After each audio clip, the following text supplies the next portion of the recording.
আমরা শুরু থেকে এই প্রোগ্রামটার সাথে আছি, কারণ আমাদের মনে হচ্ছে আমাদের ব্র্যান্ডগুলো নিয়ে এই প্রোগ্রামের সাথে যদি আমরা থাকি, ডেফিনেটলি আমাদের ব্র্যান্ডের যেমন রাইট ফিট হবে, ব্র্যান্ডের জন্য ভালো হবে, প্লাস আমরা এক্সপেক্ট করতেছি এই প্রোগ্রামের মাধ্যমে বাংলাদেশের ভবিষ্যৎ তারকারা আসবে। সো ডেফিনেটলি আমরা এক্সপেক্ট করি যিনি বেস্ট এরকম দুজনকে দীপ্ত সিলেক্ট করবেন এবং তারা ভবিষ্যতে বাংলাদেশের মিডিয়া অঙ্গনে বড় কোনো কিছু অ্যাচিভমেন্ট রাখতে পারবেন। যেহেতু আমরা স্পন্সর মানে কো স্পন্সর হিসেবে আছি, ওইভাবে কারো নাম এই মুহূর্তে বলাটা মনে হয় ঠিক হবে না।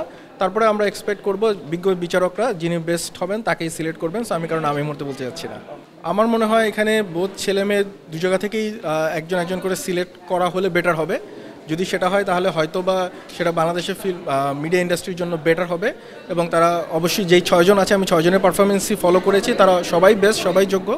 আশা করি এখানে সবচেয়ে বেস্ট যিনি হবেন তিনি জিতবেন, বাট বাকিদের জন্য শুভকামনা রইল।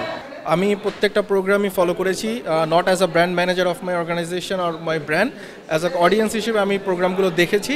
সো আমার মনে হয় প্রোগ্রামগুলো খুব ভালো হয়েছে। আশা করি ভবিষ্যতে দীপ্ত এই ধরনের প্রোগ্রাম কন্টিনিউ করবে, সিজন 2-3 থাকবে। সো আমি অবশ্যই 9 তারিখের প্রোগ্রামটা দেখব।